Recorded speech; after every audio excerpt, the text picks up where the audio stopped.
Hello, what's your name? Jim! Jim! How are you, Jim? What'd you do today, Jim? You took the day off, Jim! You don't work on the Friday? Just this Friday? Where, do you live here in Moncton?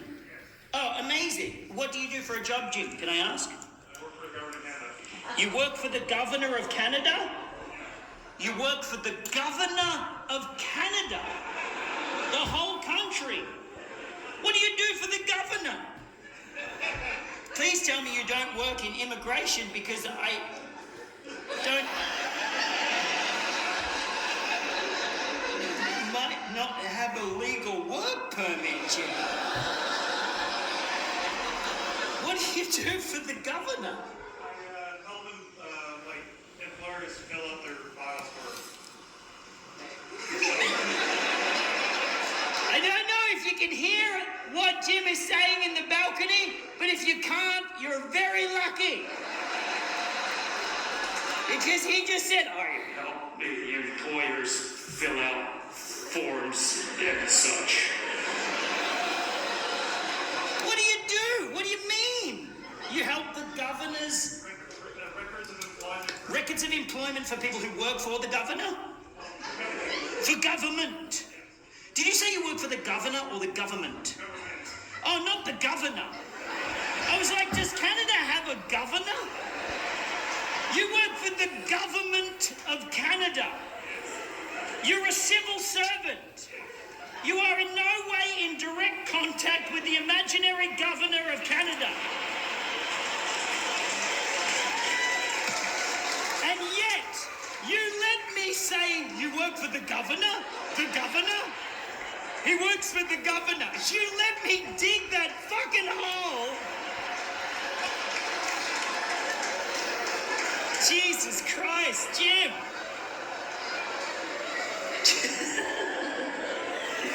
How long have you worked for the government of Canada? 8 months? What were you doing before that? What?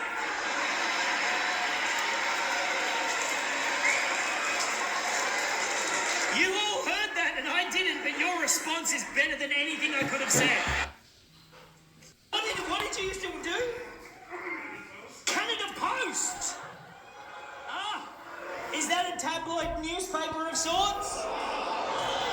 What is Canada? Oh, you mean the mail service? Ah, ha, ha, ha. Oh, Jim, you're a lifer. That's amazing. You worked for Canada Post. No wonder it was like, brrr. And you got out 8 months ago. Wow, that's amazing. Okay, so what did you want to do when you were a little kid? What was your dream, Jim? You wanted to be a pharmacist when you were a little kid? Really?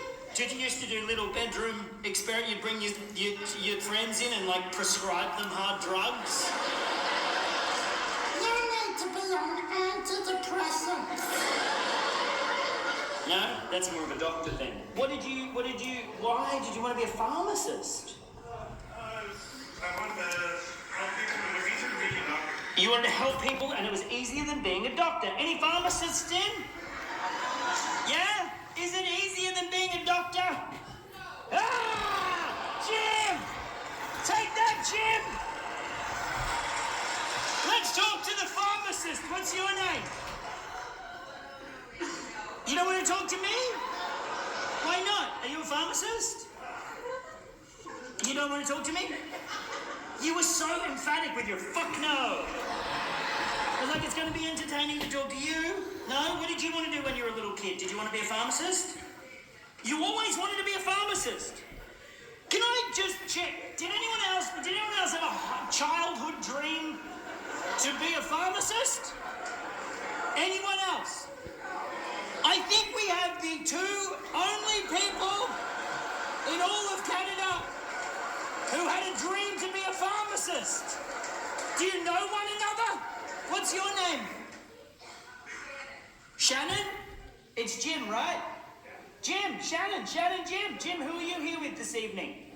No one? Shannon? Shannon, who are you here with tonight? Dave? What's Dave's deal? I got you back on this one, Jim. Dave, what do you do in the daytimes? You take drugs? Oh my God! What a convenient occupation for someone with a pharmacist in close proximity. Are you two romantically ensconced? You are? Oh no. Do you want a third? Jim works for the governor. So now, my opinion is Canadians are fucking idiots.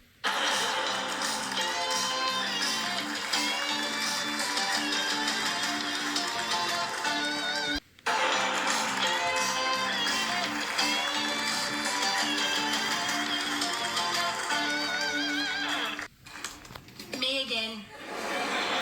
Hello. Am I your favourite part of the show so far? I'm very cute, aren't I? I'm also massively racist.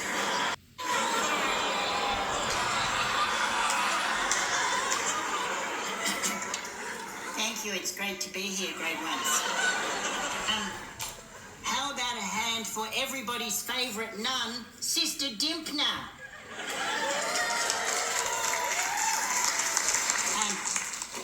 Sister Dimpner's uniform is looking a little scruffy today. I guess it's just one of her bad habits. Okay. Apparently, Sister Dimpner walks 20 miles before school every morning. I guess that's why they call her a Roman Catholic. I've got lots of these grade ones. Please get on board. This year is 1988, which is the bicentenary of Australia. Knock, knock. Colon. Colonisation. Only joking. Colonisers don't knock before they come in. Aboriginal people had lived in Australia for thousands of years before it was discovered by Portuguese sailors in the 1500s. Then it was discovered by Dutch explorers in the 1600s. Then it was discovered by Captain Cook in 1770. I don't know how a place can be discovered if there are already people living there, but I still use Velcro shoelaces, so what would I know? Which reminds me, what is Australian history's most famous ship? Censorship! Cutting edge material for the late 80s.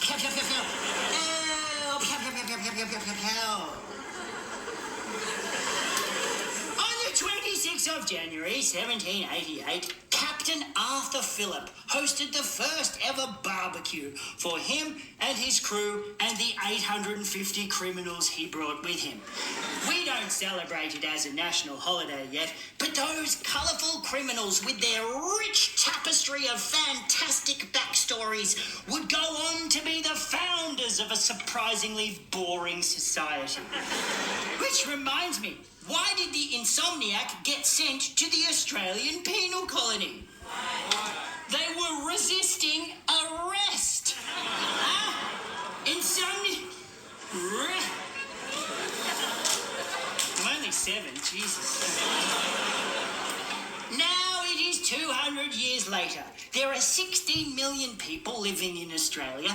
Bob Hawke is our Prime Minister, and you can buy a 3-bedroom house in Sydney for $90,000. Just let that sink in for a second. To celebrate the bicentennial, Brisbane is hosting Expo 88, which will no doubt be the most interesting thing to happen in Brisbane for the next 200 years. In summary, sovereignty was never ceded, but sausages are on special. Thank you. I'll see you all at the monkey bars after the show.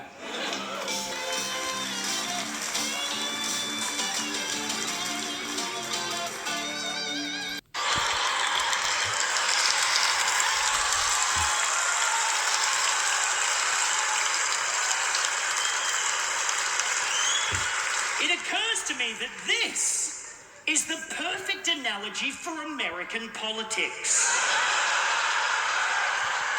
Which is why tonight, I am announcing that I am officially running for President of the United States of America in 2025.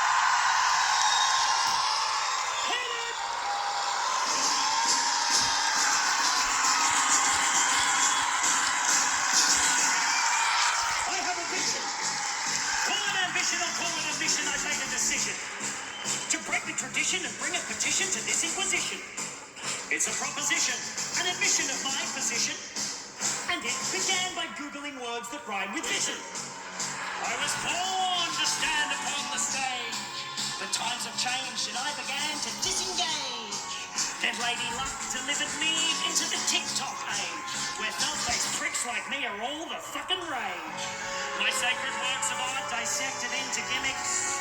My special's far too existential to impress the cunts at Netflix. I'm chasing clicks, charging too much for ticks. I only got this gig tonight by sucking Jeff Dunham's dick. I think this is as low as my career can sink. I fear that mediocrity might be my kink. So I run a bath and make a plan to end it quick. And then a sweet solution hits me like a ton of bricks. I'll just switch my dick pic for a crucifix. Now I'm in politics. Vote for Randy Philface. Politics. There's a new horse in this race. Politics. And by horse, I mean centaur. I have the body of a horse. That's why I hide behind this. It's true, the world has never been in such a fucking state. There are a list of leaders to assassinate. I'm not condoning it, but I would look away if you kill Peter Dutton. With great power comes great responsibility, and I intend to lead you with humility. And if I lose, then I will choose to refuse to accept